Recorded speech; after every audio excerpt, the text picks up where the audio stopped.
I can't believe I'm writing this, but I need to get it out. Maybe it'll help me make sense of everything. Or at least help someone else avoid the hell I've been living in for the past few weeks. Here goes. Last month, I woke up in the hospital, confused, scared, and in more pain than I'd ever been in. I was supposed to have had surgery that morning. A surgery I'd been saving up for over a year to pay for out of pocket. It wasn't optional either. I have a chronic condition that's been making my life miserable, and this procedure was supposed to help me get back on my feet and, well, actually live again. The weird part. When I asked the nurse why the surgery hadn't happened, she just said it was cancelled yesterday. I assumed there had been some kind of mistake, a scheduling error, or maybe even some kind of insurance issue. But the moment I checked my phone and saw an email from the hospital confirming the cancellation, which I hadn't made, my stomach dropped. Someone had called them the day before and cancelled on my behalf. It wasn't me, and it sure as hell wasn't a mistake. I called my wife, my partner of 6 years, and the only person I trusted enough to help me manage the logistics of the surgery. No answer. I texted her. Nothing. I even called her parents to see if she was with them. Nope. At that point, I figured maybe she was just busy or asleep, so I didn't panic. Not yet. But things got weirder when the hospital admin I spoke to told me that the payment for the surgery had bounced. Apparently, the bank transfer I'd set up to pay for the procedure, a transfer I'd double and triple checked weeks before, was reversed the day before the surgery was cancelled. All the money I'd saved, gone. I felt like I was going to throw up. A bit of context. I've been working insane hours over the past year to save for this surgery. We're not rich, and our insurance didn't cover most of it, so every dollar mattered. I cut out every luxury I could. No eating out, no new clothes, even cancelled streaming subscriptions. My wife, Rachel, was super supportive, or at least I thought she was. She constantly reassured me, saying things like, "We're in this together, and you'll feel so much better when it's over." I trusted her completely. She helped me with budgeting, tracked the account where we kept the surgery money, and even drove me to pre-op appointments. So when I found out the payment had bounced, my first thought wasn't she stole it. Honestly, I thought I had screwed up somehow. Maybe I'd transferred the money wrong, or the bank had flagged something. But as I logged into my account to check, I noticed a massive withdrawal 2 days before the surgery. $15,000. That was all of it, every cent I'd saved. I called Rachel again, still no answer. By this point, I was getting worried. Maybe she'd been in an accident or something, but later that day, when I got home, her car wasn't in the driveway and half her stuff was missing from the house. Not everything, just a few things. Her suitcase, some clothes, toiletries. At that moment, my worry turned into something else. Panic, anger, I don't even know. My heart was pounding, my hands were shaking, and my mind was racing with questions I didn't want to answer. Did she leave me? Was she in trouble? Why the hell would she take the surgery money? I felt like I was in a bad dream. I tried calling her again. This time, it went straight to voicemail. I sat on the couch for hours, just staring at the withdrawal in my bank app, hoping there was some kind of explanation that would make sense. Maybe she had to take the money for an emergency. Maybe she was going to call me and explain everything. I wanted to believe that so badly, but deep down, I already knew something wasn't right. The first big clue came later that night when I was checking our shared email account to see if there were any bank notifications or messages I'd missed. That's when I saw it. A flight confirmation email sent 2 days earlier. It was for a first-class flight to a tropical resort, leaving the day before my surgery. The passenger name, Rachel. At first, I thought maybe it was for a business trip. She travels occasionally for work, and I convinced myself that maybe, just maybe, she had a last-minute work thing and didn't have time to explain. I wanted to believe it so badly that I ignored the second passenger name listed on the ticket. Ethan. Ethan wasn't anyone I knew.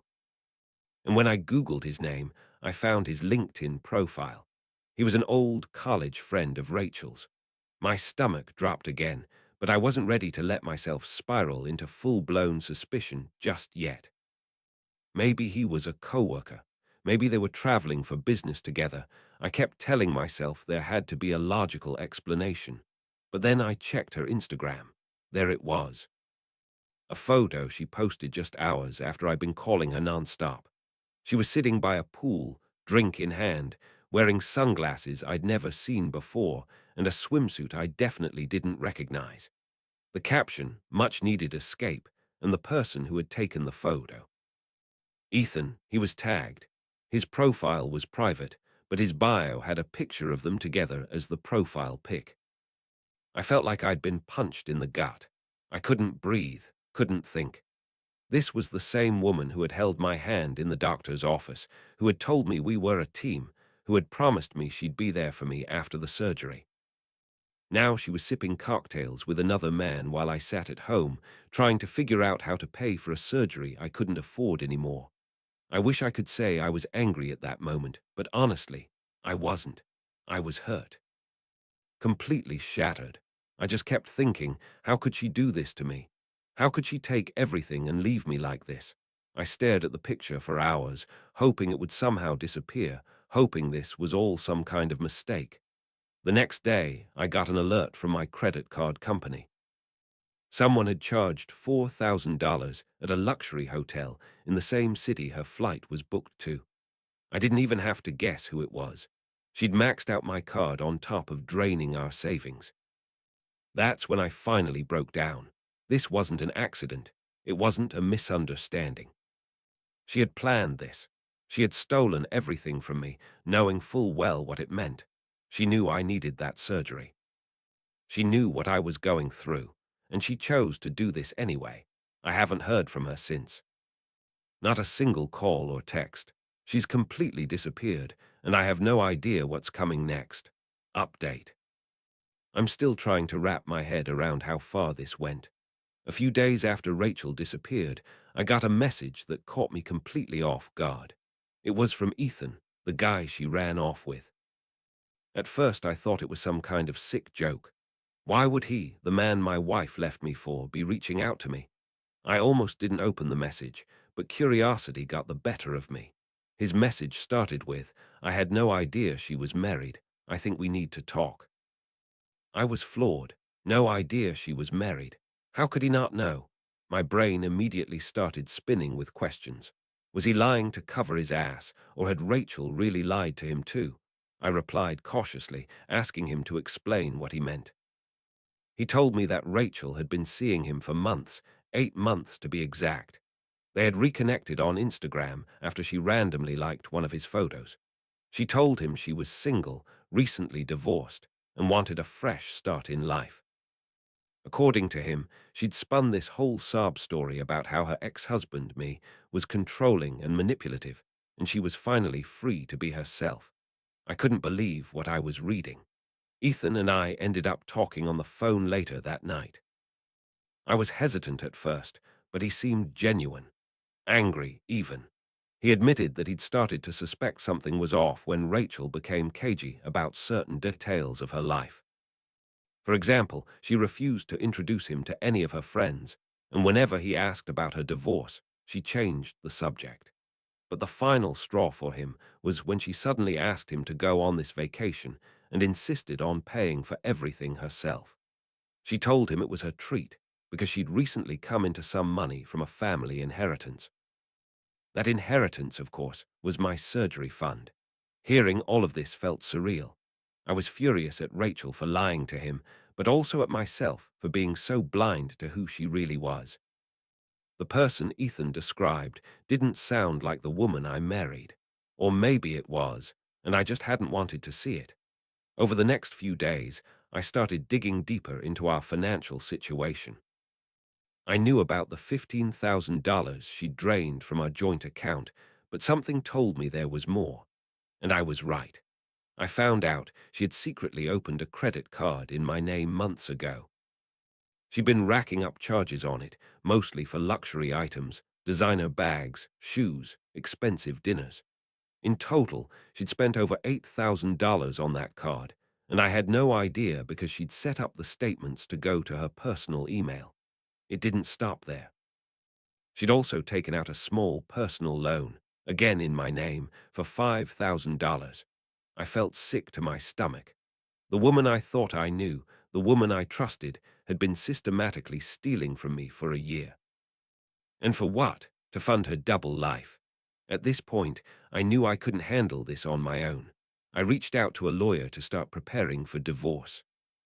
I didn't want to believe it, but it was clear that Rachel had been planning her escape for months. She wasn't coming back. The lawyer told me I needed to gather as much evidence as possible, bank statements, emails, text messages, anything that could prove what she'd done. So that's exactly what I did. While going through Rachel's personal laptop, which she conveniently forgot to take with her, I found even more incriminating evidence. There were emails between her and Ethan where she lied about everything, our marriage, our finances, even her job. She told him she was an executive at a marketing firm, which was laughable because she'd been unemployed for the past year. She also told him she wanted to move to a new city with him and start fresh, using the inheritance as a down payment on a house. It was disgusting to read, but I kept going because I needed everything I could find. The real breaking point came when Ethan decided to confront Rachel. He told me he was going to do it, and while I wasn't sure how it would play out, I encouraged him to get the truth out of her. A couple of days later, he called me, and I could hear the anger in his voice. He said Rachel had admitted to lying about almost everything. She confessed that she was married, though she tried to downplay it, saying our relationship was basically over. And when he asked about the money, she admitted it wasn't from an inheritance. The kicker, she didn't seem sorry. According to Ethan, she shrugged it off and said, "You don't get anywhere in life by playing it safe." He dumped her on the spot and left the resort early. Part of me felt vindicated hearing that she'd been exposed, but it didn't erase the damage she'd done. As the truth started to spread, I reached out to some of Rachel's friends to see if they knew anything. A few of them admitted they'd suspected something was going on but didn't want to get involved. One friend even told me Rachel had been complaining about me behind my back, saying I was too focused on work and emotionally distant. Hearing that hurt because I had been working so hard to save for the surgery, for us, for our future. Meanwhile, she was painting me as the bad guy to justify her actions. Her family wasn't much better. When I called her parents to tell them what had happened, they were shocked but not entirely surprised. Apparently, Rachel had a history of making impulsive, selfish decisions, though nothing on this scale. Her mom even told me, "I always worried she'd do something like this someday." Gee, thanks for the warning.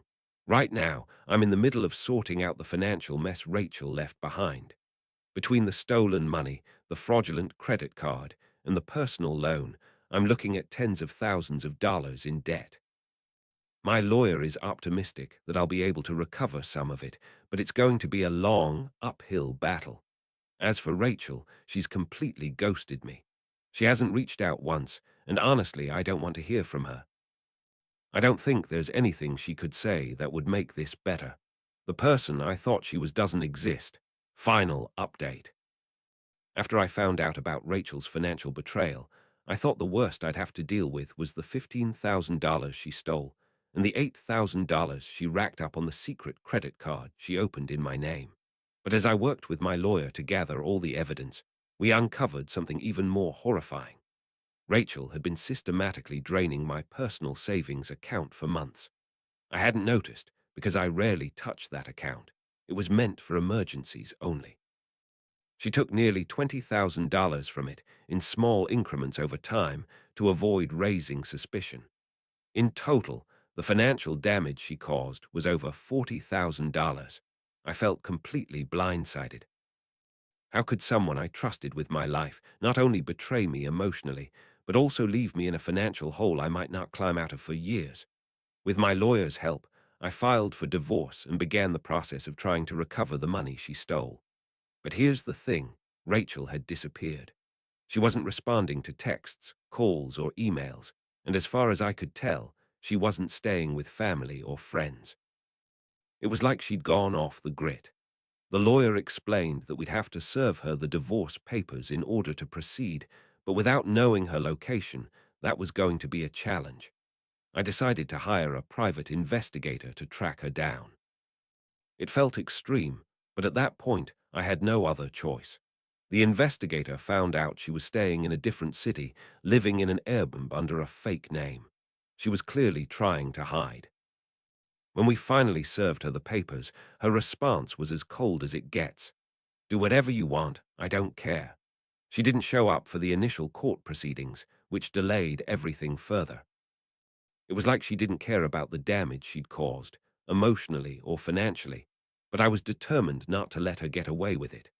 While all this was happening, I decided to tell my side of the story to people in our lives, mutual friends, coworkers, and even some of her family members. I felt like I had to, especially since Rachel had been spreading lies about me to justify her actions. I wanted people to know the truth.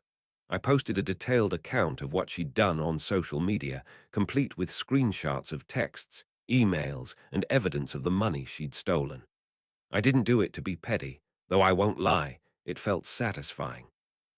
I did it because I wanted people to understand the level of betrayal I'd experienced. The post went semi-viral in our social circle. The public fallout was swift. Rachel's reputation was destroyed. People she'd considered close friends cut ties with her. Even her family, who tried to stay neutral at first, turned their backs on her when they saw the evidence of what she'd done. I don't feel good about ruining someone's life, but honestly, she made her bet. Just when I thought things couldn't get more complicated, Rachel reached out to me. After months of silence, she sent me a long, rambling email. She claimed she'd made a mistake and wanted to talk things out. At first, I didn't want to respond. What could she possibly say to justify her actions? But curiosity got the better of me, and I agreed to meet her in a public place to hear her out. When I saw her, I barely recognized her. She looked disheveled, like someone who'd been on the run for months. She told me she was sorry for what she'd done, but then immediately tried to justify it.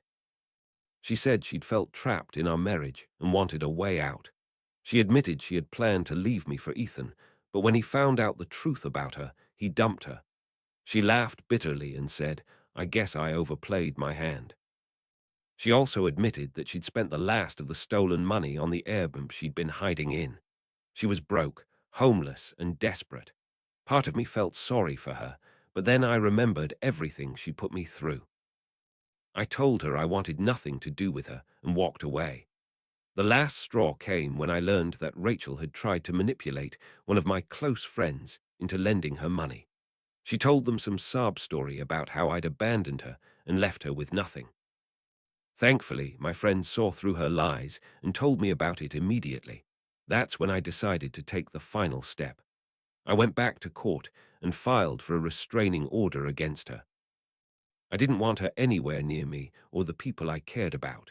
The judge granted it, and for the first time in months, I felt like I had some control over my life again. Now that the dust has settled, I'm focusing on rebuilding my life. The surgery I'd been saving for is back on the table, thanks to a loan from a family member who stepped in to help me. I've also started going to therapy to process everything that happened. As for Rachel, I have no idea where she is, and I honestly don't care. The person I thought I married doesn't exist. She was a lie, just like everything else about her.